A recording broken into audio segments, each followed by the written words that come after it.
Attention, you're listening to The Todd Huff Show, America's home for conservative, not bitter talk and education. Be advised, the content of this program has been documented to prevent and even cure liberalism, and listening may cause you to lean to the right.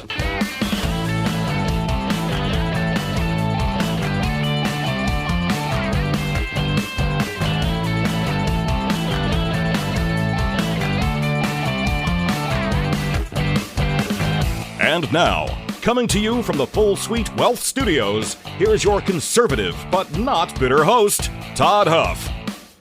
Did you watch Trump's speech last night, my friends, where he talked about the integrity of our elections, some of the problems that exist, some of the vulnerabilities? Did you watch that? Did you see the media, the legacy media, NBC, ABC, fake news, as Trump said? Neither one of them covered the speech last night. I wonder why, my friends. It's a pleasure to be here. We're going to talk about this speech. We're going to talk about election integrity. We're going to talk about just good old-fashioned common sense, which is missing today in the political discourse as we talk about elections and so forth, and fights about what the data shows and what the evidence is and all that sort of stuff. I just want to talk about this from a common sense perspective at its core, because, my friends, we don't live our lives. The average person does not live his life in the same way that the people defending the way our elections work. They simply don't. You don't live your life with your head in the sand, pretending everything is okay, that nothing needs to be improved, the way that the left and the media act like the elections. That's how the elections are. There's no need to be worried about anything they want you to believe. So we want to talk about that. It's a Friday. I need to tell you, too, here off the top, I'm going to be out on Monday and Tuesday. We've got some guest hosts next week to help hold down the fort. I'll be going with my son and my brother to Oshkosh for the air show for a couple of days. So I look forward to that. That's always a fun trip that we take. But we will be back late next week. Actually, maybe gone even a little bit longer from behind the microphone, but we've got guest hosts next week holding down the fort. Friends, are you tired of spending your hard-earned dollars at businesses that then turn around and support leftist causes? That's exactly why we created Freedom Marketplace. It is a free, searchable directory of businesses that share your conservative principles, your conservative values. These are businesses that have vowed to not support these radical candidates and these radical causes. There's no login required. There are no strings attached. There's just good, old-fashioned, America First, patriotic businesses that are pushing in the same direction as you. You can check it out today at freedommarketplace.net. Freedommarketplace.net, liberty and business for all, my friends. Let's start. This is Trump kind of started off the top here with the. Sorry, I had to hit a couple of buttons there with the news that the legacy media did not even cover this speech last night. Let that sink in for just a moment. The media's job, my friends, is to give you access to information. Now, we all know that that's not what happens today. They don't want to provide you with as much information as possible. We know, it's undeniable, that the media is run by leftists. The media has become the PR firm of the Democrat Party, and the media has an objective that does not include you knowing as much information as possible. They instead are looking for a specific outcome. The outcome that they want is for you to, for example, hate Trump. The outcome they want is that you don't see a problem voting for open communists like Zoran Mamdani. These are people who are leftists. They do not have an interest in you having information and thinking for yourself. What they want is to influence you in a certain direction, and that direction is always, make no mistake about it, to push you to the left, to push you toward the Democrat Party, to push you away from Donald Trump, to push you away from any problems that he may have exposed, to push you away from anything good that he might have to say, anything that's relevant to the political discourse, anything that's relevant for you to know as an American citizen that might cause you to pause and think, wait a minute, this system that we have today has some real vulnerabilities and some real problems. They don't want you to know that. That is pathetic. That is inexcusable. But that is what we're dealing with. So NBC and ABC did not air the speech. And Trump decided to address that very early in his speech. And here's what he had to say about that. Oh. And ABC Fake News have both said that they would not cover this speech. They knew what it was about because of the fact that they don't like the topic, because they know how corrupt our system is and they don't want to reveal it. They and others in the media are part of a plot. They want to continue this fraud for whatever reason. They want to keep it going. They want to protect the radical left. They can't have a great country, and that's true. You can't have a great country without free and fair elections. Fraud like this should mean a revocation of their licenses. They use our public multi-billion-dollar in value airways for absolutely no money. They pay nothing. All we want is honesty in our elections and honesty in reporting. They pay nothing for multi-billion-dollar assets. So, Trump says they're not covering this. Trump says that they are, that they're basically co-conspirators here. They're partnered with, they are aligned with the Democrat Party. They don't pay for their licenses. They're not being unbiased. They are, in fact, violating the trust of the American people. And so the media didn't even cover this. Now, that's why? Ask yourself why. Why would they not cover this? Why would they not cover this? Why do they not want to know? I mean, if they cover it, and this is so obvious, if it's so obvious that this is a fabricated lie by Trump, then why not expose it? One of the things that one of my, I guess, theories or working hypotheses here on this program is if the left wants to go on a rampage as far as talking about their ridiculous ideas, and of course, in a way that's clear and true and honest, which if they're honest about their ideas, my friends, it's clear that they don't work. But if a leftist is out there speaking honestly and clearly about what they believe, I want you to hear that. I want you to hear that directly. I want you to hear anything that's out there, even if they're trying to mislead you and deceive you. We can walk through how they do that, why they do that, and that sort of thing. I'm not here to censor any information, but I definitely want you, if they're going to make a claim, like, for example, that Trump stole the 2016 election. Whatever happened to that narrative, by the way? Who are the ones that were out there peddling this stuff first? Trump and Russian collusion. That's what they talked about. Friends, that went on forever. In fact, you could still say that there's echoes of that today when it comes to some of these conversations. But that was the first narrative that caused Americans to doubt their election system, to worry about whether or not they were being given accurate information and so forth, results. That's where this thing originated. As if you look at people trying to quote unquote undermine our elections, let's go through some of the things that Trump talked about last night. Let's go through some of the things that he uncovered or that he revealed last night from the podium there.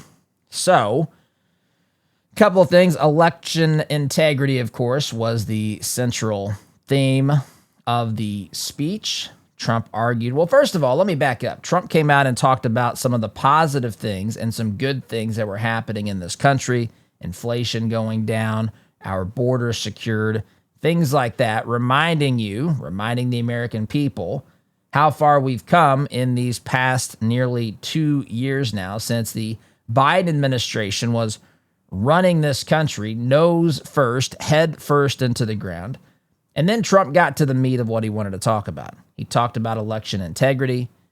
He said that the United States needs stronger safeguards to ensure that our elections are secure and trustworthy. Now, this is something that I think any reasonable person would agree with. Now, maybe you disagree with some of the specifics, but in general, surely Americans can agree that we want secure and trustworthy elections. This is a prerequisite, Trump said, to have confidence in our system. And he's absolutely right.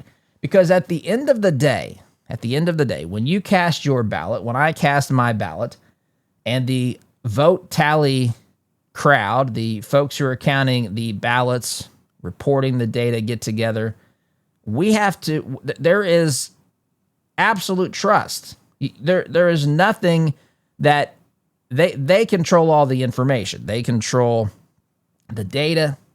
They control what's reported, when it's released, all that sort of stuff. And so if you don't have confidence, if I don't have confidence in what they're telling me, we have a major problem. Regardless, hear me say this, regardless of who wins an election. And so this is true. Every American should agree that if Americans do not have confidence in their system, there is a problem.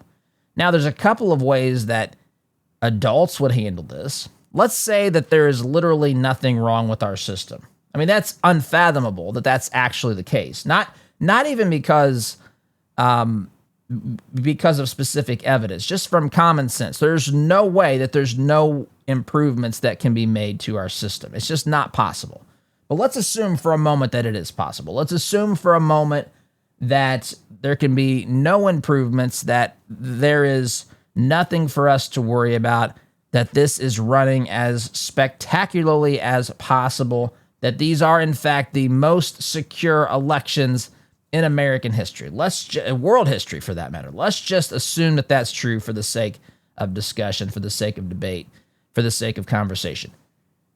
If that's the case, my friends, then if you're an election official, what you should be doing is explaining to the people how it is so. You should be able to walk through why there are no problems. You should be able to take the evidence that's in Trump's speech, for example, and you ought to be able to say, if you're saying that what he's saying is incorrect, that he's blowing things out of proportion, you ought to be able to explain that to the American voter, the constituent. You ought to be able to do that.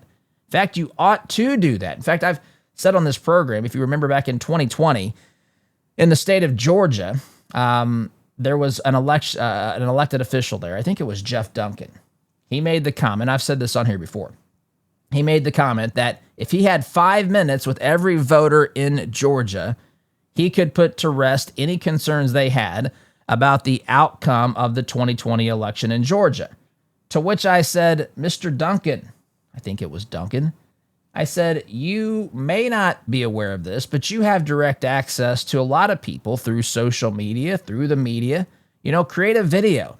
Pretend that those 5-minute conversations you would have with people, pretend that you're having it with them in front of a camera, and then take them, show them the evidence, walk them through how everything is totally fine, hunky-dory apple pie. Explain that to them. Go through that, produce that, disseminate that, go to the media. The media would have loved back in 2020 for you to even have a press conference. But he said the reason he didn't do this is because he didn't have enough time to speak with every voter one-on-one. Well, that's not the way that this works. You're not going to be able to do that, but get the information out. I would maintain, no matter which side you're on in this particular fight, that you would want people to say, look, here is why things are fine. Here's why there's nothing to worry about. And you have to respond to some of these things that Trump mentioned last night. Trump talked about the 2020 election, of course. He said that it was affected by fraud and interference. He talked about allegations that involved voting systems, foreign actors. He mentioned China by name. He mentioned intelligence agencies. He mentioned the deep state. It's interesting. I watched some of the reactions from people in the media, and they said, he was talking about his own intelligence agencies when he was president the first time as being the ones who were involved in not sharing some of this information with him. Well, that's exactly the point. That's exactly the point. And the election integrity, the idea of a deep state is that there is people in the bureaucracy that are unaccountable and that are not reporting to the executive branch. They're not held accountable to the president of the United States. We don't have 4 branches of government, my friends. We have 3. We have 3 branches of government. And if you're in the bureaucratic state, you are under the executive branch's umbrella. And right now, President Trump is at the top of that branch. You should not be able to subvert, to go against his leadership in that branch. You certainly shouldn't be going rogue. And the same would be true if Biden was president. The same was true when Obama was president. These are not rogue agencies. They shouldn't be. They act that way many times. And so these are real problems. Instead of just saying that there's no problems, that there shouldn't be anything to concern ourselves with, actually respond to the allegations. But instead, what the left does is they mock people. They say you're stupid. They say that there's no one that's been convicted. Of course, there are people who have been convicted of some of these things. Charges have been filed. But it's also hard to pinpoint and to prove some of these things. As I've said before, it's a victimless crime. It's not as though you suffer personal loss if somebody votes in an election illegally. I also wonder if it doesn't work, if it doesn't matter if there are people voting in these elections illegally, then why do people even do it? Why do they try to do it to begin with? We have evidence that Trump talked about last night regarding the state of Michigan, where people were trying to create problems or to have fraudulent registrations of voters and so forth. If it doesn't work, why are they even doing it to begin with? Trump announced that there would be a release of classified documents that were previously classified, which we've started going through some of those here. And he said that, of course, you're going to be able to see those on the White House's website, which you can now. So Trump, of course, also called for the passage of the Save America Act. Again, the Save America Act would require proof, documentation, proof of citizenship via documentation when you register to vote, and it requires a voter ID at the polls when you vote. Again, this is quite basic common sense, if you ask me. I think of it like this. If you've ever had, you have a home, you have maybe a building, maybe you have a garage or something, and you have a lock on that door, and you make keys for that door. This happens sometimes. I know when I used to be on the school board at this local school district a long time ago, I had a key to the building. Well, you start giving keys out to the building, and eventually you look up and you say, man, we've got 87 keys out there floating around. And it's just, it creates a little bit of a security vulnerability.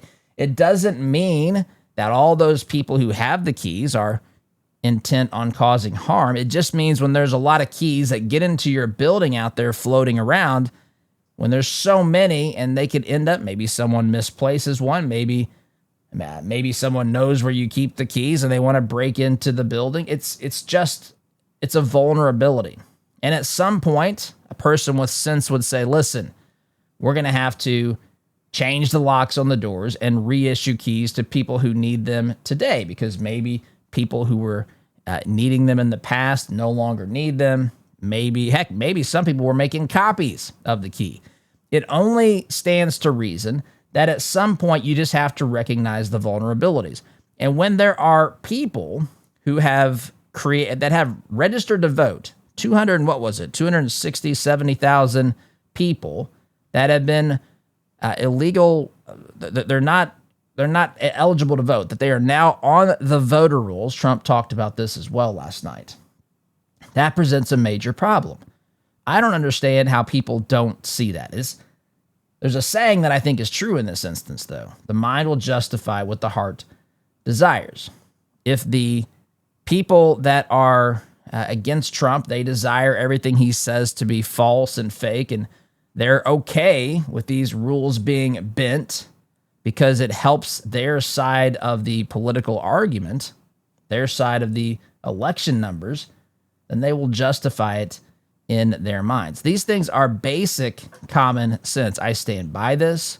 I don't care how much people scream and wail about this. You would not run your life like this. You simply wouldn't. You simply wouldn't. You wouldn't need detailed reports. If you had 78 keys floating around that would provide entry to your home, you wouldn't have to run a report to say how many of those people have tried to enter my home illegally.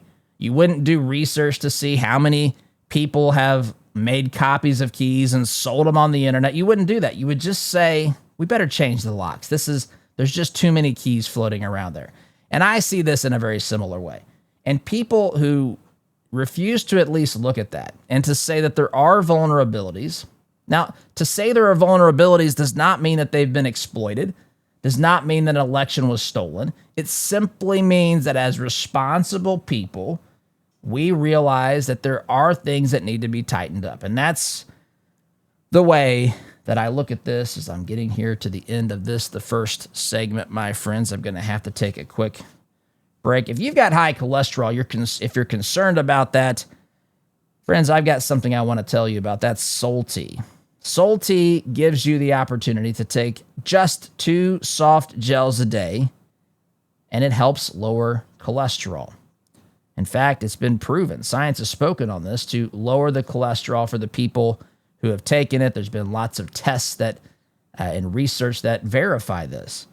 So if you're concerned about your high cholesterol, instead of going to the doctor's office and trying to figure it out that way, which again I'm not against that. I'm simply saying, isn't it a better first step to start with a natural supplement that has been scientifically proven to work? If so, check out Soul Tea, SOLTEA, soultea.com. Use promo code Todd, my friends. You're going to get 50% off your first 3 month supply and get free shipping to boot. Soultea.com, promo code Todd. Time out for me, my friends. Sit tight. You're listening to Conservative, Not Bitter Talk. I'm your host, the one and only, the ever so benevolent dictator behind the microphone, Todd Huff. Back here in just a minute.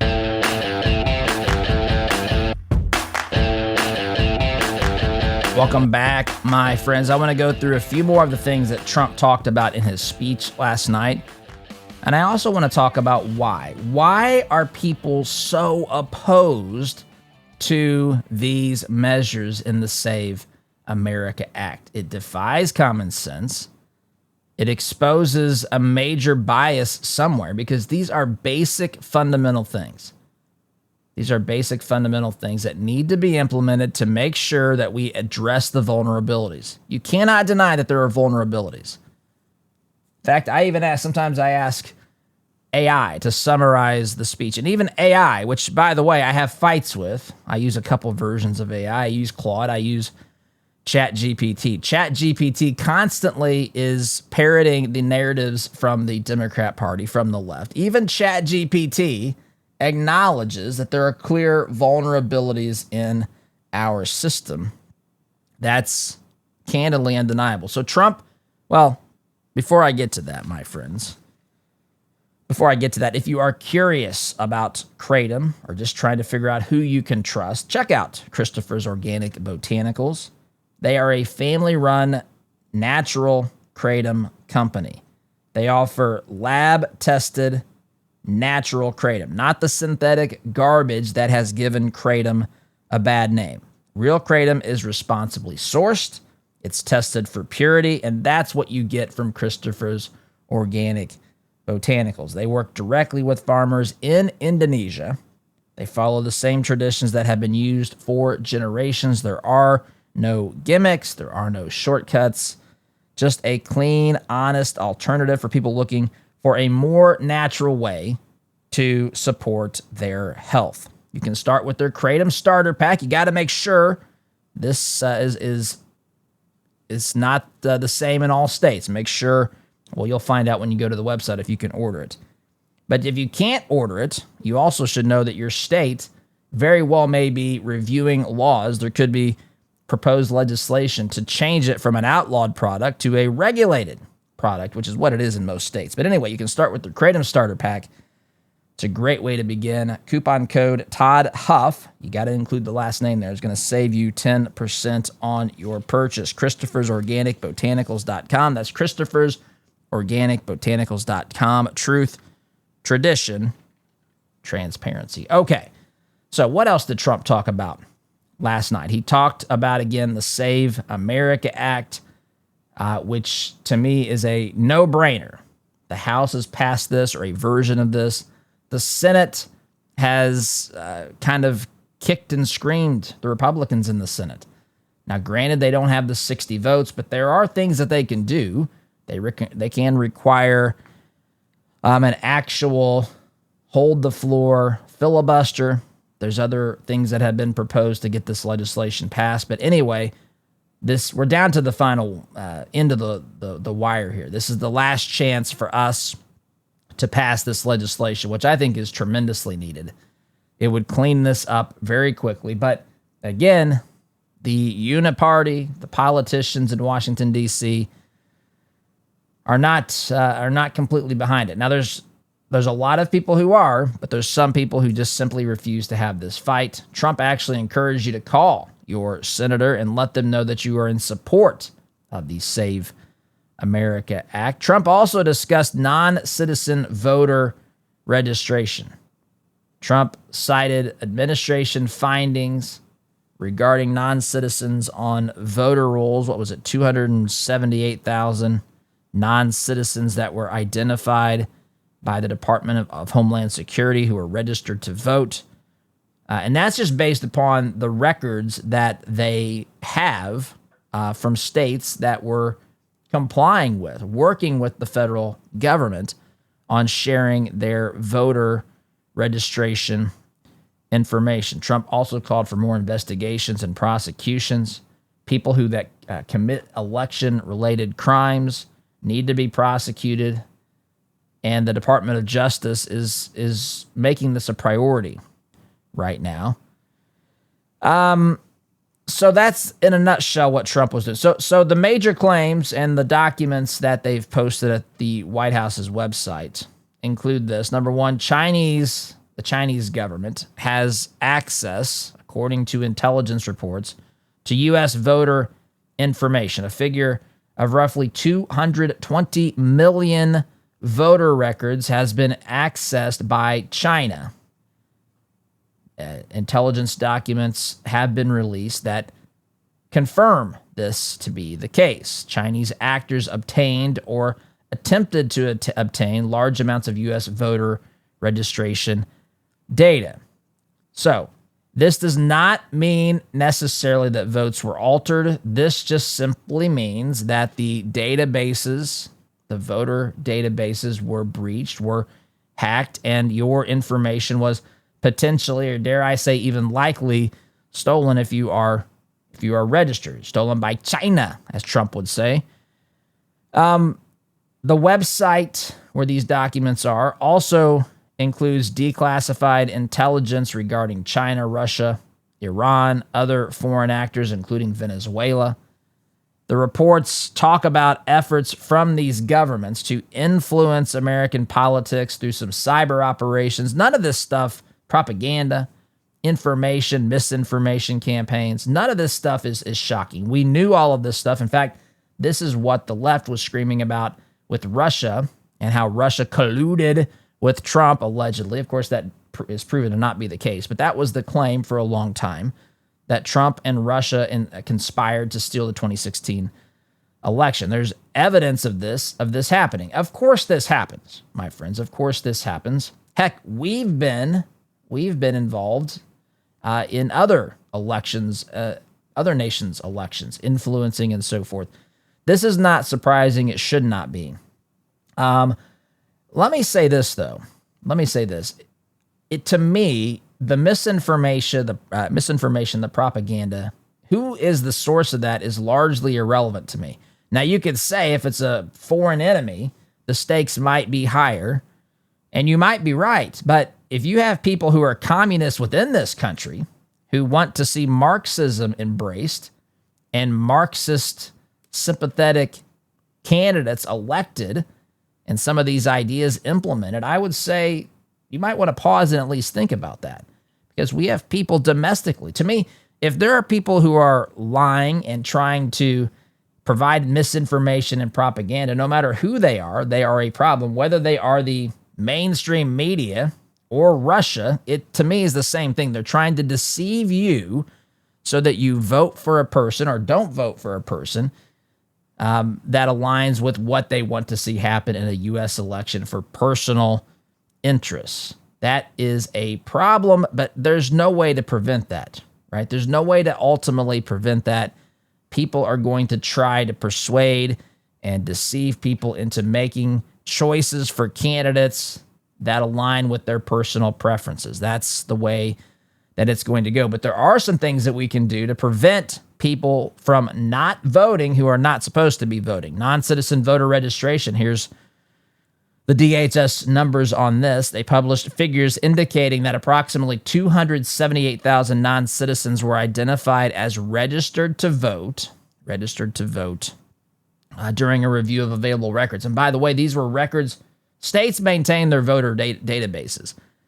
A lot of states didn't even provide the data to the federal government. So this is from a very small list of small percentage of states. I think it was 16 or so. And so this 278,000 number is actually much lower than the real number. Now, again, the documents support this, but the documents do not claim that these individuals, all or some of them, voted. But that's the problem, right? If this is a third of the states reporting, I mean, what if there's 1 million? At what point does this become a problem for people, that there's non-citizens on the voter rolls? I've shared on this program, my friends, there was a time, I didn't pull it up today, but I remember talking about this. There have been polls done, research done from non-citizens. Non-citizens were polled. And in one poll, 15%, I'm going from memory, but it was 15% of non-citizens said that they were registered to vote. That was self-reported. That was, I can maybe dig during the break and see if I can find that. But I remember distinctively talking about that on this program. So, but this is a problem. 278,000 non-citizens on the voter rolls. Election enforcement actions. Trump talked about this. the Department of Justice, and DHS launched a new interactive page cataloging federal election integrity investigations, prosecutions, audits, all that stuff. And this is where people, you can go and see some of these things. And of course, again, this all culminated with Trump calling for the passage of the Save America Act, which again, I fully stand by. This needs to be done. It's a long shot at this point, but Trump has done everything he can. This could be the last chance that we have to truly tighten up our election security as we move into this final stretch before the midterm elections. Folks, I've got to take a time out. You're listening here to Conservative, Not Bitter Talk. I'm your host, Todd Huff. Back in just a minute.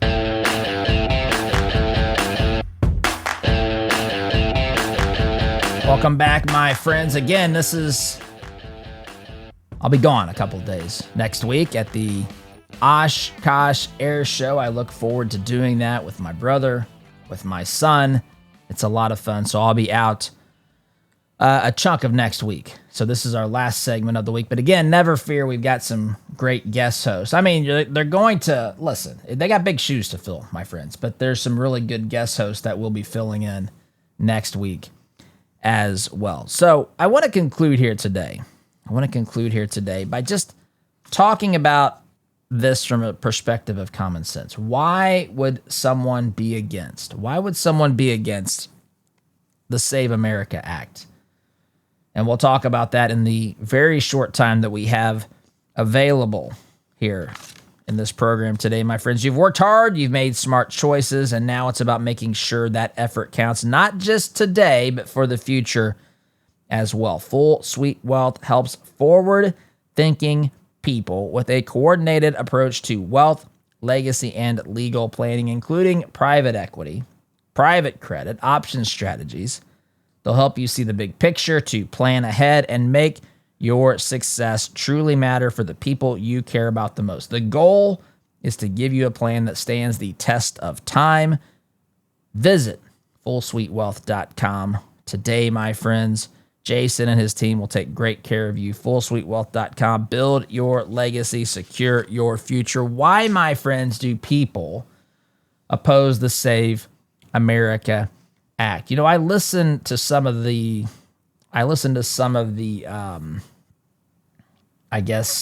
opposition to this. And what you typically hear is that our elections are safe and secure, which again, the evidence that was just laid out exposes vulnerabilities. You can disagree as to the level of the problem that this is. You can say it's not as big of a problem as Trump says that it is, or that Republicans say that it is, or that Todd says that it is.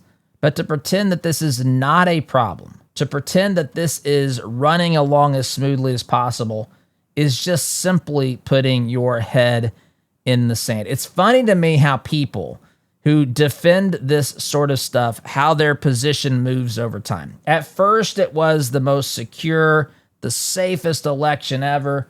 I mean, we're setting records here, which is a weird thing to say, by the way. It's a very, very weird thing to say after an election, to say, whew, that was the most secure election ever. It's just weird, right? It's like Shakespeare says, methinks they're protesting too much here. They're trying to posture to make it look like it's secure, because deep down they know that it really has some legitimate vulnerabilities. What is so wrong about making sure that people have to prove with documents that they are eligible to vote? Given how many people are here in this country who are ineligible to vote, doesn't it stand perfectly in logical alignment with everything that makes sense that you should prove that you're one of the people who can vote?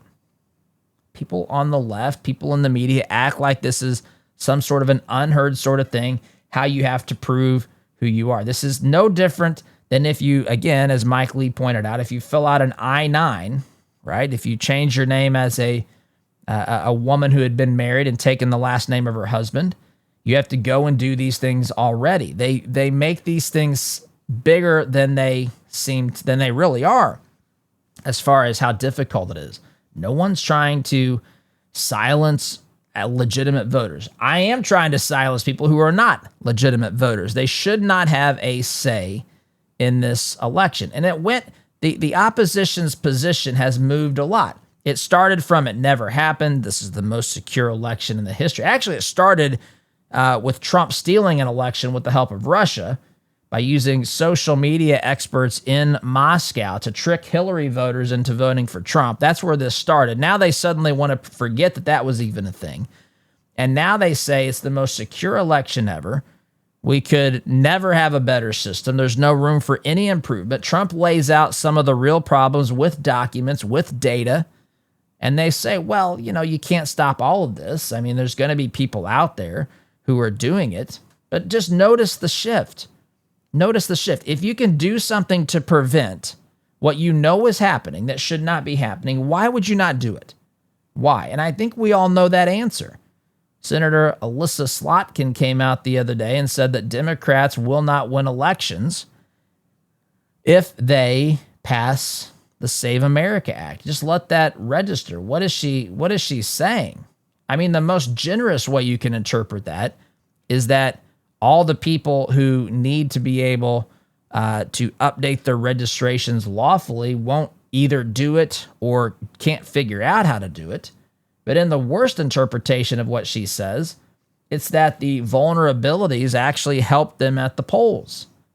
This is a common sense piece of legislation. This is something that every person in the Senate, every person in the House should be able to get behind. This is not some sort of excessive burden on the voters to fulfill. This is simply about being able to prove who you are, that you are who you say you are, and that you are in fact eligible to vote.